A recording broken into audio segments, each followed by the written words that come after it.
Hello friends and welcome to Sleepy Classes in today's 2-minute series for Polity and Governance जहाँ पे हम एक नया अमेंडमेंट एक्ट जो है to the mines and minerals development and regulation act उसको हम डिस्कस करेंगे राइट। तो एक रिलेटिवली लेंथियर 2 मिनट्स होगा क्योंकि अमेंडमेंट एक्ट है, इंपॉर्टेंट चीज़ें जानने के लिए जो है हमें थोड़ा टाइम स्पेंड करना पड़ेगा right. So a relatively longer जो है ये एक होगा आपका 2 मिनट सीरीज।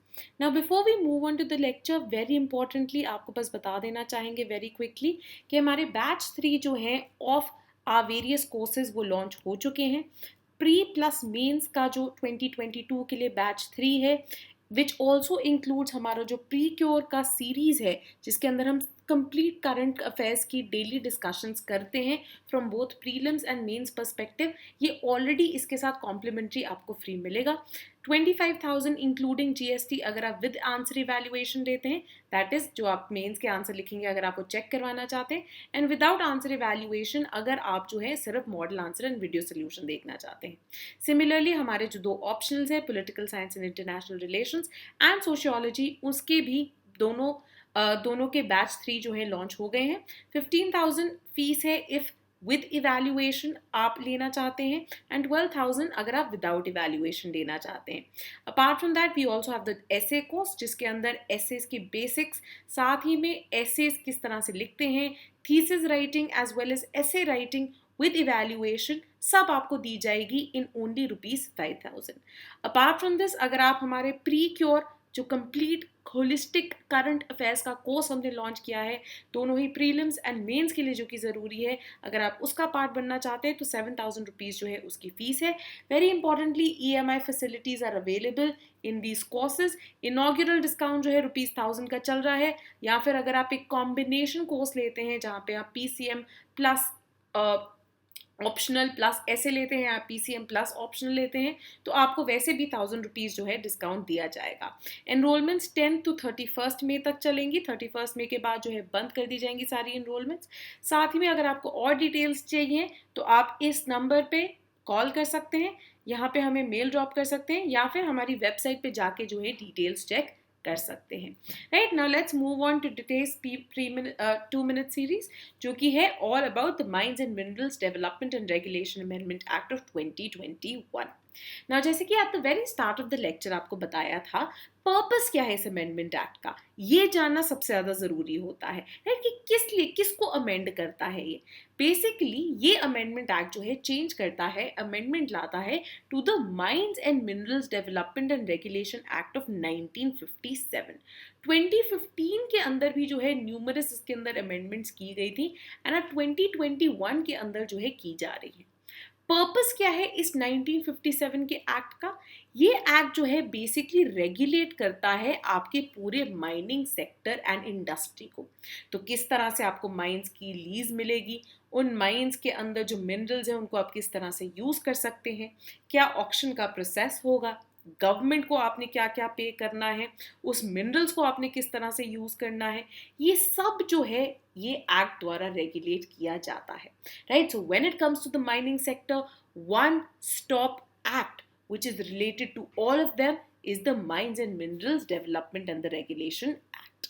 अब ये जो अमेंडमेंट एक्ट है इसके कोर कंपोनेंट्स क्या है, या फिर अगर हम किसी और वर्ड्स में बात करें, what are the main changes that this amendment act introduces to the original act, right? And these are certain components। ये components के ऊपर clarity होना बहुत ज़्यादा ज़रूरी है because इस basis पे जो है prelims में questions आ सकते हैं right। आपको 2 statements जो हैं act के बारे में पूछी जा सकती हैं और कहा जा सकता है कि आप इन statements में से बताइए कौन सी statement सही है या गलत है, या फिर बहुत सारे इस तरह के questions जो हैं आ सकते हैं।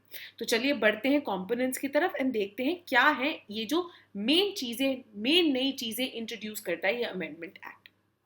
सबसे पहले ये रिमूव करता है restriction on and use of minerals की। इसका मतलब क्या है? बेसिकली जो ओरिजिनल एक्ट था 1957 का वो एम्पावर करता था सेंट्रल गवर्नमेंट को कि वो एक पर्टिकुलर माइन को अदर देन कोल, लिग्नाइट या एटॉमिक मिनरल्स की जो माइन उनको रिजर्व कर सकते हैं कि ये लीज की जाएगी through an auction process for a particular end use only. तो फॉर एग्जाम्पल अगर मेरे पास एक आयरन ओर की माइन है तो मैं पहले ही उस पर एंड यूज डाल दूंगा ऑक्शन के प्रोसेस के टाइम पे ही, कि जिस भी इंडस्ट्री या जिस भी पर्टिकुलर इंडिविजुअल या कंपनी को अलॉट की जाती है ये mine through the auction process, वो उस माइन से निकाले गए मिनरल्स को, राइट, जो कि आयरन ओर है, उसको सिर्फ एक स्टील प्लांट के अंदर ही यूज कर सकते हैं।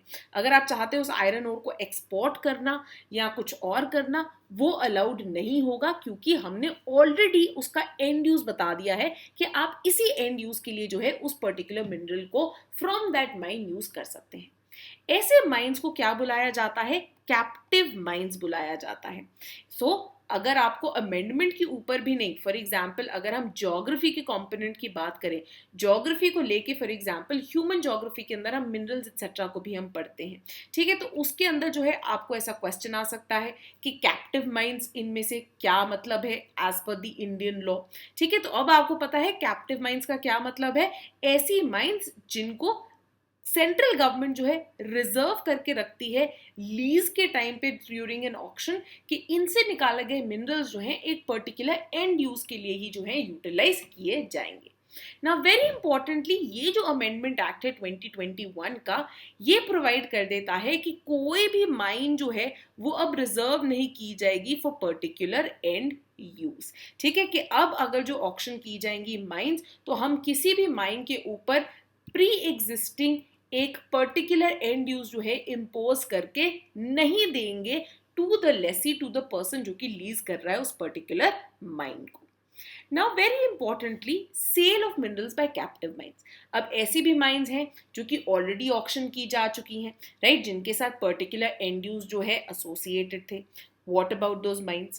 Amendment प्रोवाइड करता है कि जो कैप्टिव माइंस है अदर देन एटॉमिक मिनरल्स, मतलब ऐसे captive mines apart from atomic minerals, मतलब आयरन ओर के लिए थी या किसी भी और चीज के लिए थी जो कि कैप्टिव माइन थी, मतलब उनके साथ एक पर्टिकुलर एंड यूज एसोसिएटेड था। अब वो जो कैप्टिव माइंस के जो जिन्होंने लीज किए हैं वो सेल कर सकते हैं up to 50% of their annual mineral production in the open market after meeting their own needs. तो फॉर एग्जाम्पल अगर मेरे पास एक आयरन ओर की माइन मैंने लीज पे ली हुई थी, तो मुझे लगता है कि जो से 60% ऑफ जो मिनरल्स निकले मेरे माइंड से, राइट, या फिर से तो वो जो है मैंने अपने स्टील प्लांट के अंदर यूज कर लिए, बट 40% जो बचा that is over and above what can be utilised by me in the steel plant. तो अब मैं क्या करूंगा, जो 40% रिजर्व मेरे पास मिनरल बचा है वो मैं ओपन मार्केट में बेच दूंगा, राइट। किसी और को अगर एक्सपोर्ट करना है या उसको प्रोसेस करना है या फिर उससे और कोई चीजें बनानी है या कुछ और बनाना है, वो कोई भी और जो है आके वो आयरन और जो मेरे पास बचा है 40% वो मुझसे खरीद सकता है, क्योंकि 60% से मैंने अपनी नीड्स जो है पूरी कर ली है। Now very importantly, central government जो है इस थ्रेशहोल्ड को बढ़ा भी सकती है थ्रू अ नोटिफिकेशन। तो next year may be the central government says that you can sell up to 60% of your annual mineral production. ठीक है, so it is up to the central government to increase the threshold. Very importantly, जो लेसी है, मतलब जिन्होंने mine lease पे ली है, अगर वो मिनरल ओपन मार्केट में बेचते हैं, राइट, जो बचा कुचा उनके पास पड़ा हुआ था वो अगर उन्होंने ओपन मार्केट में बेचा, तो उन्हें एडिशनल चार्जेस पे करने पड़ेंगे for that amount of mineral जो कि उन्होंने ओपन मार्केट में बेचा है, right, which is fair enough. You might be generating a profit out of selling it in open market, तो आपको वो एडिशनल पे देना पड़ेगा गवर्नमेंट को, जो कि अदरवाइज वो मिनरल्स जो है ऐसे ही पड़े होते, अंडर यूटिलाइज हो रहे होते, उससे आप शायद कोई रेवेन्यू जनरेट ना कर रहे होते।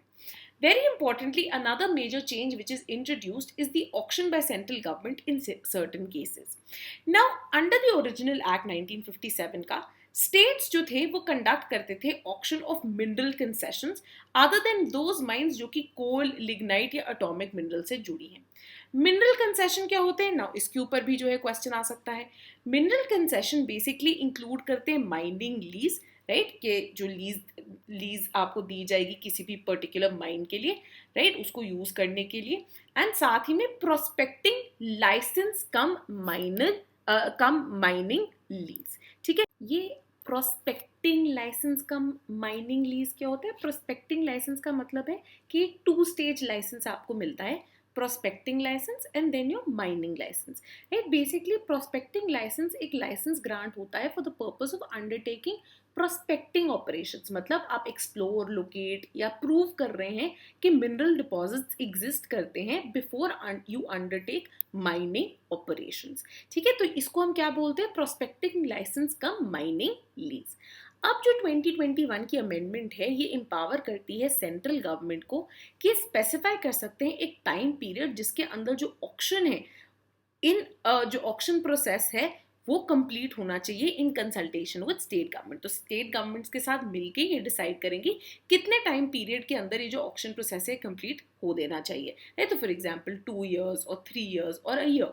अगर स्टेट गवर्नमेंट जो है अनेबल होती है to complete the auction process with in this period, then auction जो है सेंट्रल गवर्नमेंट द्वारा किए जाएंगे। तो basically effective and timely use of minerals, of mining operations and ensuring के डिलेज ना आते रहें उसमें, ये जो है ये अमेंडमेंट उसको लाने की कोशिश करता है। तो एक तरह से better governance, ease of doing business, timely allotment जो है उसको इंश्योर करने की कोशिश की गई है यहाँ। Next very importantly, transfer of statutory clearances. अब जब भी कोई माइनिंग लीज जो है एक्सपायर हो जाती है तो माइंस जो है लीज कर दी जाती है न्यू पर्सन्स को वाया ऑक्शन। जो स्टैट्यूटरी क्लियरेंसेस प्रोवाइड की जाती हैं to previous lessee, right, various clearances लेनी पड़ती है आपको माइंस करने के लिए, बहुत सारी, कभी एनवायरमेंट मिनिस्ट्री से या कहीं और से। तो जो स्टैट्यूटरी क्लियरेंसेस इशू की गई होती है पुराने लेसी को, वो ट्रांसफर कर दी जाती हैं जो नया लेसी आता है, जिस नए इंसान या कंपनी को लीज की गई है अब जो माइन है for a period of 2 years। अब जब 2 साल जो है पूरे हो जाते हैं, देन रिक्वायरमेंट होती है क्या फ्रेश क्लियरेंसेस जो हैं उनके लिए अप्लाई करें। Now this is a very very rigorous procedure कि अब हर 2 साल तक जो है आपके पास है, फिर से आप जो है दोबारा क्लियरेंसेस लेने जाइए। एंड इंडिया के अंदर रेड टेपिज्म, ब्यूरोक्रेसी इतनी ज़्यादा लंबी है कि obviously that takes a while. अब ये जो 2021 की अमेंडमेंट है ये रिप्लेस करती है इस प्रोविजन को एंड प्रोवाइड करती है कि अगर ट्रांसफर की गई है जो स्टैट्यूटरी क्लियरेंसेस हैं, सो इंस्टेड ऑफ 2 years ये वैलिड होंगी throughout the lease period for the new lessee, right. तो अगर 5 साल के लिए उनको लीज की गई है, ये नहीं कि 2 साल बाद आप चाहिए दोबारा नई क्लियरेंसेस लीजिए to be able to operate that mine for the next 3 years। नहीं, अब जो आपको अगर 5 साल के लिए ट्रांसफर की गई है तो 5 साल के लिए ही वो जो स्टैट्यूटरी क्लियरेंसेस है वो भी वैलिड होंगी। Next very importantly is the question with regard to extension of leases to government companies. अब बहुत सारी गवर्नमेंट कंपनीज भी हैं जो माइनिंग ऑपरेशंस का हिस्सा होती हैं, राइट। कोल इंडिया लिमिटेड हो गई, एनएमडीसी हो गई, राइट। तो बहुत सारी ऐसी गवर्नमेंट कंपनीज होती है जो कि माइनिंग ऑपरेशंस कर रही होती हैं।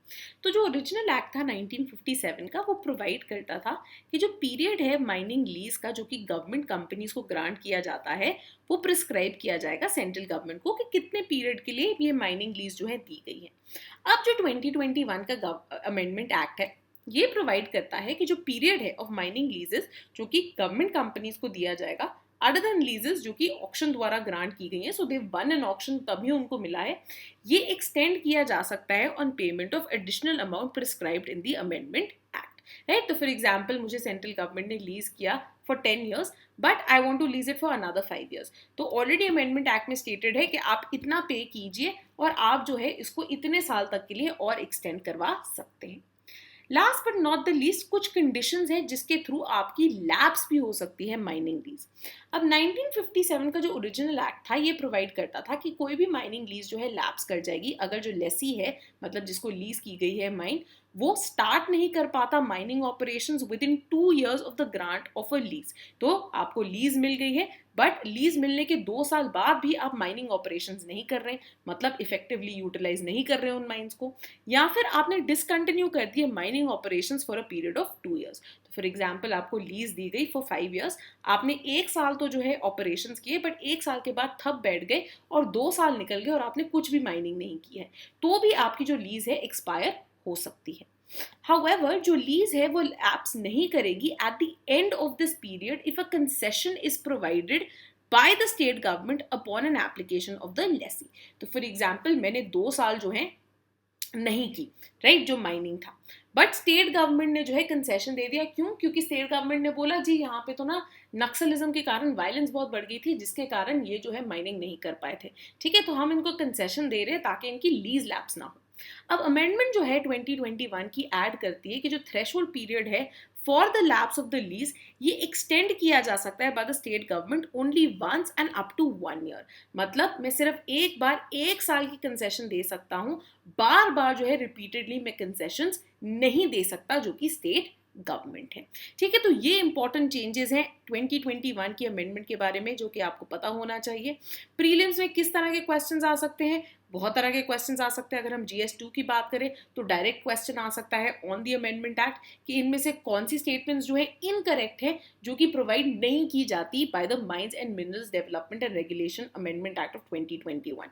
इनफैक्ट ये हमने प्री मिक्स जो है उसके अंदर भी ये क्वेश्चन किया था, और इसमें इनकरेक्ट स्टेटमेंट जो है फर्स्ट स्टेटमेंट है, जैसे कि आपको पता है पर्टिकुलर एंड यूज को ये हटाता है, ना कि उसके लिए प्रोवाइड करता है। बाकी जैसे कि मैंने आपको बताया कैप्टिव माइंस के ऊपर क्वेश्चन आ सकता है, राइट? क्या होती है कैप्टिव माइंस, उसको लेके क्वेश्चन आ सकता है। तो ऐसे क्वेश्चंस जो हैं आपको ये रिजॉल्व करने में हेल्प करेगी वीडियो। सेकेंडली, अगर हम मेंस की बात करें, अगेन मेंस के पर्सपेक्टिव से ये एक्ट बहुत जगह यूज हो सकता है। GS1 में इनफैक्ट जो geography related, human geography related part है, वहां पे आप इसको कोट कर सकते हैं, मिनरल्स के यूजेज के बारे में, इफेक्टिव यूजेज के बारे में, राइट? साथ ही में GS2 में डायरेक्ट क्वेश्चन आ सकता है आपको अंडर अमेंडमेंट्स। तो कई बार बहुत फैक्चुअल क्वेश्चन आ जाते हैं, तो फैक्चुअल क्वेश्चन ऐसे होता है कि अगर आपको आता नहीं तो आप उसको अटेम्प्ट ही नहीं कर पाएंगे। साथ ही में गवर्नेंस रिलेटेड क्वेश्चंस के अंदर भी जो है आप उसको एक एग्जाम्पल के तौर पे दे सकते हैं। GS3 का जो इकोनॉमी सेक्शन है उसमें ये इंपॉर्टेंट साबित हो सकते हैं। इंडस्ट्री सेक्टर के अंदर ईज ऑफ डूइंग बिजनेस की अगर हम बात करें और स्टेप्स लिए जा रहे हैं उस एरिया में, अगर हम उसकी बात करें तो आप इसका एग्जाम्पल भी जो है दे सकते हैं। ठीक है, साथ ही में एक तरह से एक मॉडल क्वेश्चन दिया जा रहा है जिसको आप अटेम्प्ट भी कर सकते हैं, उसका स्ट्रक्चर बनाना आप देख सकते हैं। GS2 का जो है क्वेश्चन है रिलेटिवली इजी क्वेश्चन में इसको बोलूंगी, क्योंकि डायरेक्ट है। It says examine the mines and minerals development and regulation amendment act. तो इतना पार्ट जो है डायरेक्ट है, फैक्चुअल है। सेकेंड पार्ट जो है एनालिटिकल है, discuss whether it gives a new lease of life to the mining sector in India. तो किस तरह से एडवांटेजियस साबित हो सकता है माइनिंग सेक्टर के लिए इंडिया में, आपने उसको डिस्कस करना है। तो ये आपका एनालिटिकल पार्ट हो गया।